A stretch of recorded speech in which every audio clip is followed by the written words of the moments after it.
Thank you again for coming in the rain and all of the kilometers. I really appreciate it. So my name is Dr. Elinor Carmi from City University. Before I start, I just want to kind of give you an overview of what I've done and why I've done this research. So in the past kind of decade, I've been working on what's happening behind our screen, so sort of all of the politics of the ad tech industry, real-time bidding, web cookies, dark patterns, all of these kind of things. And then in the past few years, I've been working on how does that then affect how people understand and engage with different kind of softwares and platforms, so kind of the title of data literacies. And this is kind of for me, the next kind of natural progress to that, where I'm trying to understand what can we do if we want to kind of resist or kind of negotiate. And I'm going to start with a story. So I live in the UK, and we have an online banking called Monzo. Anybody know Monzo? It's a bit like Revolut. And when I switched to a new phone in September, they said that they can't recognize me. So I need to send a video proving that I am me. Now, I didn't really want to do that, so I was asking them, can I provide you a different way? I'm happy to call, I'm happy to send an email or anything else. They said, no, that's the only way. As you can imagine, as somebody who investigated a lot, the GDPR, a lot of legislation, I was like, well, actually, this is not really legal. There was a lot of kind of correspondence. I don't know if you can see here. I emailed them dozens of times. They, addressed me to different people. They said, this is the only way, our way or the highway. And that kind of really gave me the idea, I think, around this project that I was really pissed off of how we're really not given any options to do any kind of alternative thing. If I don't want to give my video to these companies, which I don't trust that they would use it in an appropriate way. So that's kind of the premise of this project of what can we do as citizens? Are there other ways that we can kind of engage with the big tech companies? As you can see here, they rejected all of my emails saying that's their final say. So what can citizens actually do? I'm going to give a lot of examples from the UK. So this was the algorithm demonstrations of the high schoolers in the UK who were very angry about an algorithm during COVID that kind of miscalculated a lot of their grades. And I don't think I need to say to this audience kind of what are the challenges and problems that big tech companies put us through as a society. Different people are affected in different kind of ways. But a lot of the times, we're kind of being told that people don't really care about their privacy, right? So some academics have said, oh, this is a privacy paradox. People say that we claim that we care, but actually, we do give our data to all of these kind of companies. And some people even say that privacy is dead and that there's nothing to do about it.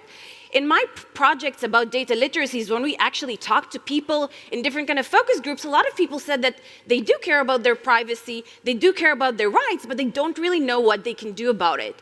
And that's, I think, something that is really interesting for me as a researcher and as a citizen in a democratic society of what are the kind of the mechanisms that we can have to challenge. So I did hear a lot from people that they do care, and that's kind of the background of this project. So me and my research assistant, Penny Nakau, we interviewed people from digital rights NGOs across the world, and we asked them what they felt was, what were the causes for a good digital campaigns.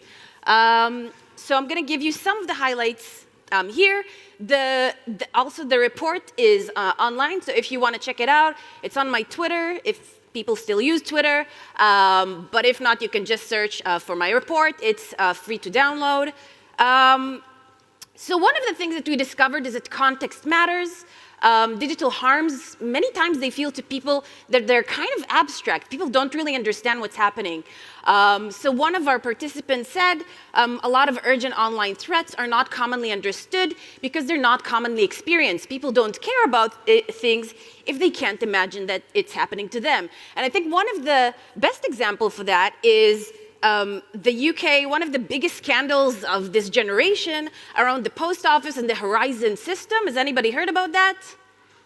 Okay, a few people did. I'm going to shortly say, so the Horizon scandal was about this software that the post office introduced, and what that software did is it falsely accused different kind of postmasters, kind of managers of different offices that they were stealing money from the post office. So between 1999 and 2005, 900 postmasters were accused and sued by the post office for stealing money, even though it wasn't correct. It was a software mistake. Now, although this scandal was discussed a bit in the media, what really made it kind of stand out was that in January of 2024, there was this television series that you can see here, Mr. Bates versus the post office, and that people, when they actually saw the stories, they actually understood, oh, well, this is actually everyday people. This is, something that they could connect to. And another story that I always like to tell from, I'm teaching a lot of students. One of the students that I was teaching in my online advertising courses, I'm teaching them a lot about web cookies, about privacy. And one day, all of them just arrived to the class with a sticker on their laptop cameras. So I was like, yes, finally all my teaching made sense, And I asked them, so what made you, put the sticker on your laptop? And all of them said immediately, oh, we just saw that Black Mirror episode about that kid where, they're screening them from the laptop, and we were really, really freaked out. So basically this context awareness, I think, is really important if we want to mobilize people to make them care about things that don't look, too big or too scandalous. It's about kind of humanizing the story, and then that kind of makes them more interested in wanting to know a bit more about critical data literacies and think critically about the platforms that they engage with. The second thing was real or imagined concerns. I don't know if some of you know, in the UK we had this weird trial of this emergency alert, which basically meant that all of your phones started to beep in a really crazy way. And some of the people that we interviewed say, well, a lot of people actually care a lot about these weird things like this alert, which is, kind of not that important. But when it does come to important things like, facial recognition or the way that search engines like Google are extremely problematic in the kind of things that they're showing us, especially in this case, when they're showing to women who are looking for abortions. And this doesn't only happen in the UK, by the way. I have a postdoc student that worked a lot about how in the US that Google actually directs women who are looking for abortion advice or clinics. They're directing them to all of these pseudo-abortion clinics in the US. So again, these kind of between real and imagined concerns. And then the third one, who is responsible for creating all these problems? And again, I think all of us kind of know who is responsible, but a lot of the times it's really difficult to kind of ask questions about what do we want them then to do? So one of the things that our participants said, people reporting dissatisfaction, and this is from a person that works in an NGO that is not in the kind of Western society, with dominating role of big tech, reflecting on suspicious and conspiracy theories due to the lack of trust of Western big companies. We saw a few months ago quite a radical move by Mark Zuckerberg. I don't know if some of you have saw in the Senate, where he actually said he's sorry to a lot of parents whose kids were either cyberbullied or killed themselves because a lot of the harassment they experience on social media.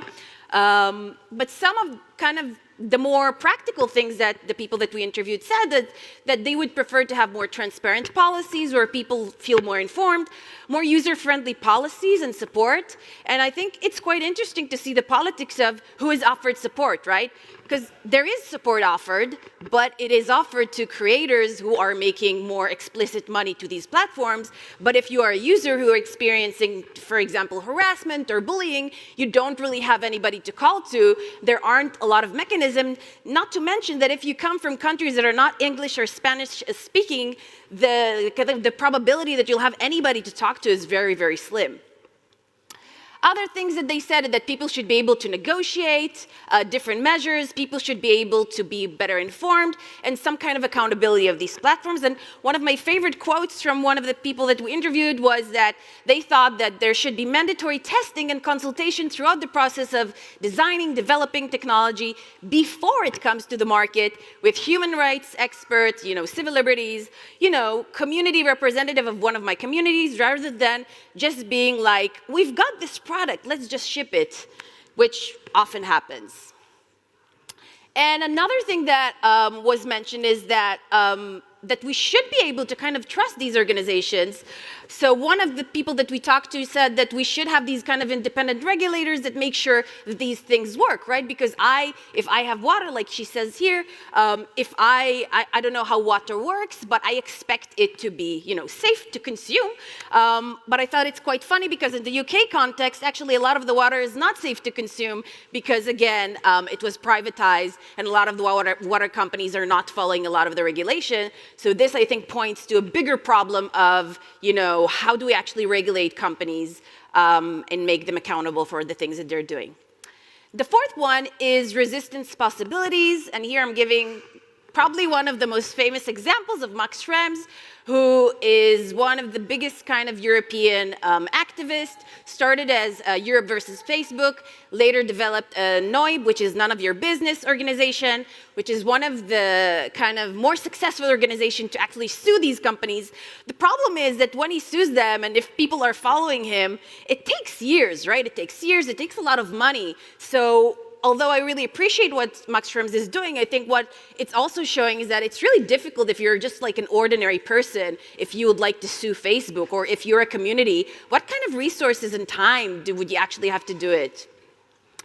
So as it says here, people, the people that we interviewed said that a lot of people are reliant on NGOs because they don't have the resources and money and time and knowledge to sue all of these companies. But what they did say is that some of the tools that these companies offer are important because the more people report things, the more they realize that they, understand that something is happening and also kind of maybe mobilize because they get angry about a specific topic. So I'm going to move to a section that academics usually don't deal with, is about what can we actually do about it.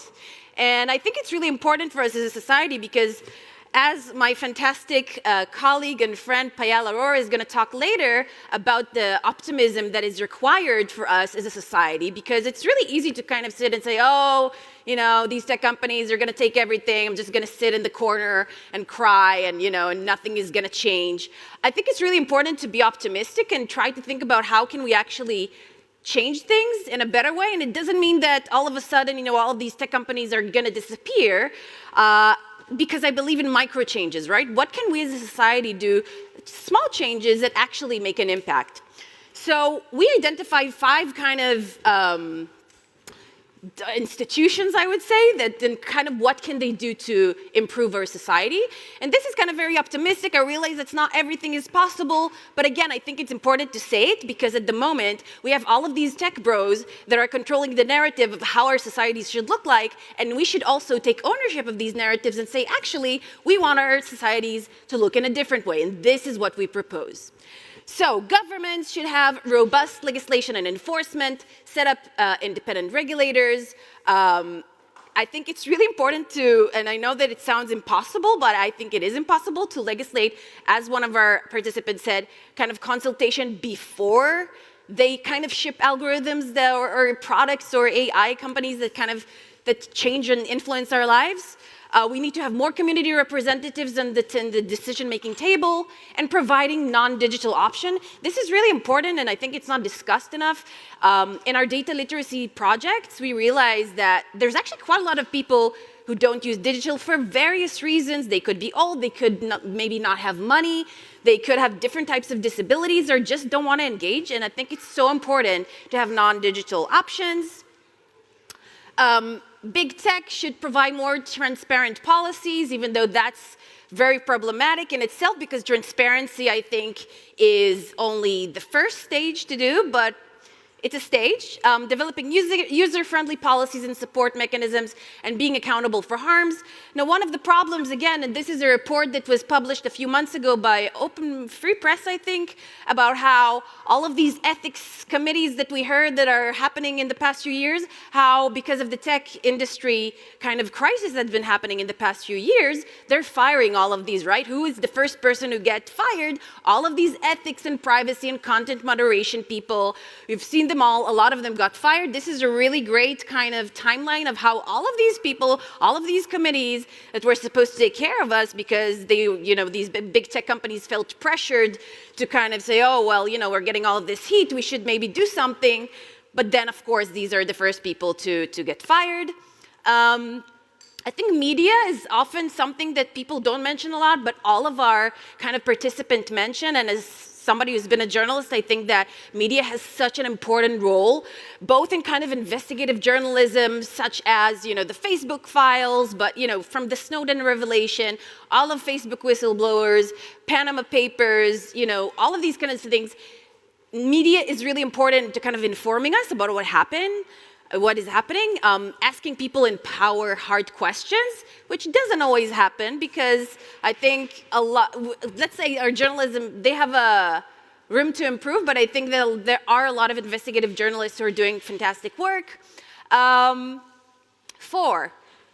raising NGOs have really important role to kind of raise awareness about different kind of projects and what they can do. And I really want to highlight Witness, which I think is one of the greatest NGOs out there. They're doing a lot of stuff about fake news and kind of different kind of videos.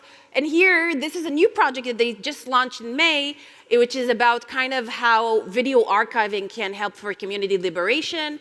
So different kind of NGOs have the ability to kind of shed light on how we can do things differently.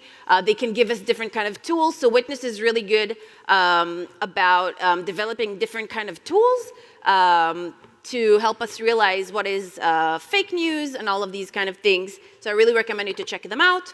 Last but not least, society, and I think there are a lot of new kind of governance ways that we're seeing at the moment, so more kind of people in policy understand that we need more people, and we have different kind of setups such as Citizens Council, juries. This is from Hackney Council. It's a council in London, not so far away from me, and they've conducted their first ever citizen climate jury, and they kind of informed their council about how they can kind of operate better. So kind of including more people in different and diverse way. And again, there's no like one magic solution that will, you know, save us all. And I think it's really important that we realize that everybody has a role in this kind of, in deciding how we want our society to function, where big tech doesn't dictate how it should function, and we have a saying as well. So thank you very much. I think we still have time for questions. I have no idea what's the time, but I think there is, yeah. So thank you.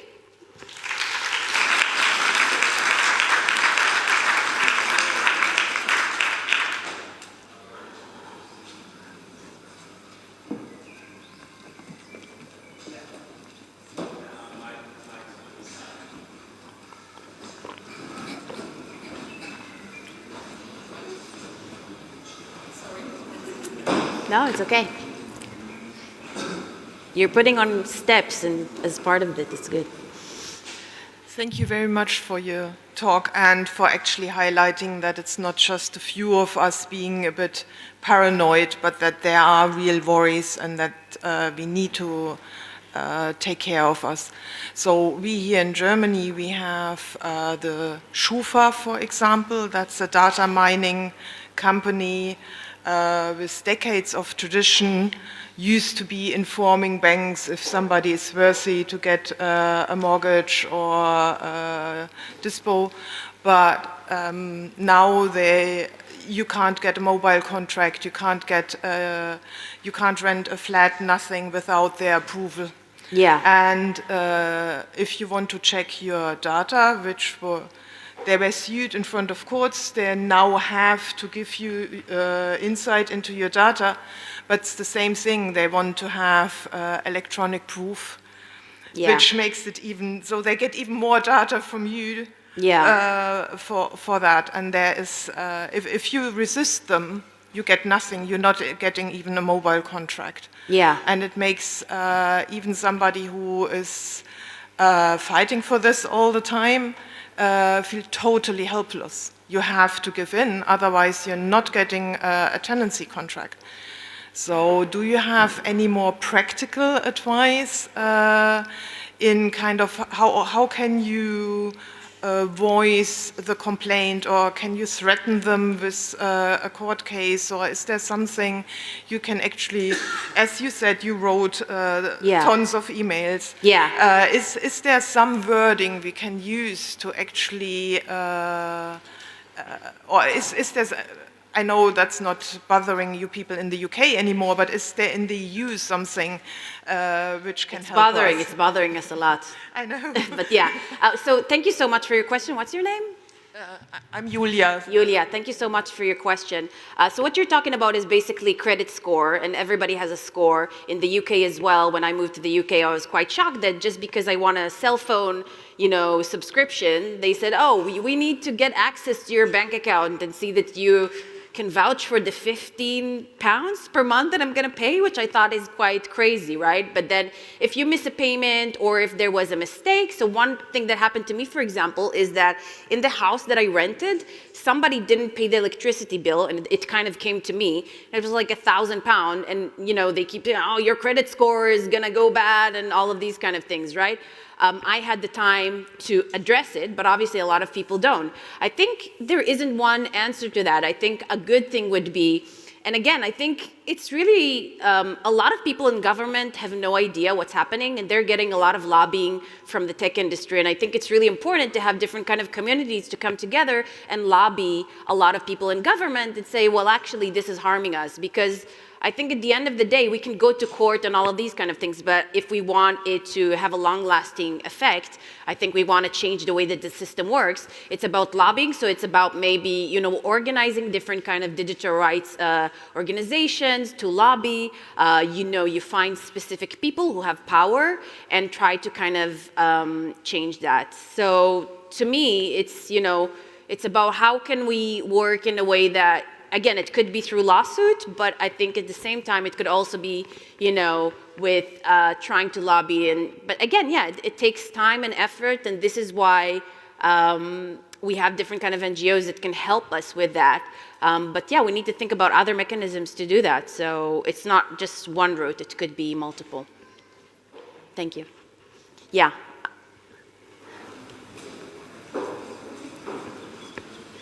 And if you can say your name as well. Hi, my name is Eric. Hi.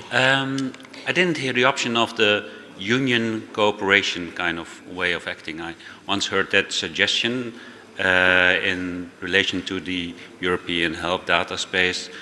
You get the opportunity as an individual to say no or yes to how your data is being used, but it's often difficult because there's a power difference between states and individuals, or companies and individuals.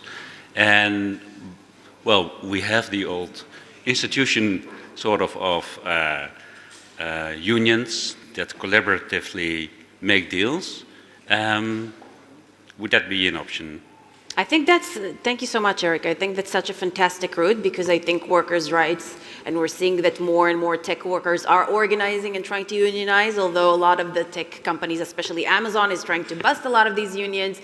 And obviously in the USA, there's much less of a tradition of unions, whereas I don't know how it is in Germany, but in the UK, there is a very strong union kind of culture, and people are unionizing. So I definitely think that that is another route where you can kind of try to pressure different kind of people. And again, I really believe that kind of organizing and collaborating with different kind of unions and trying to see how you can work together, that brings, I think, more power. So thank you. I think unions is definitely a really great way as well.